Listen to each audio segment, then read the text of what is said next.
नासिन कराची के मेमन ॻोठ वारे इलाइक़े में दरगाह सैयद यूसुफ शाह के मेले में झूले तां करण सबब एक ॼणो फौत थी वियो आहे। वधीक तफ़सील ॿुधण लाइ असां सां टेलीफोन लाइन ते मौजूद आहिनि सरवर मेमन। जी सरवर, कहिड़ा तफ़सील आहिनि?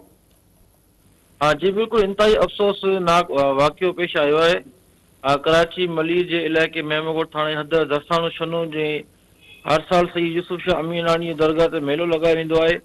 उन मेले में अॼु झूले तकरी हिकु नौजवान फौत थी वियो आहे। मेमनगोट पुलिस वाक़े वारे हंधि पहुची जेको आहे नौजवान जो लाश खणाए अस्पताल मुंतक़िल करायो आहे, जितां ज़रूरी कार्रवाई बैदि फौती नौजवान जो वारसनि हवाले कयो वियो आहे। मेमनगोट पुलिस जो चवण त जेको फौती नौजवान आहे उनजी सुञाणप 17 वरियनि जे देवा वलदीत मटू कोली तौर ते कई वई आहे, जेको झूले तां किरी फौत थी वियो आहे। पुलिस जो चवण त वाक़ई जे हवाले सां वधीक जांच कई पई वञे। सरवर मेमन, महिरबानी जी।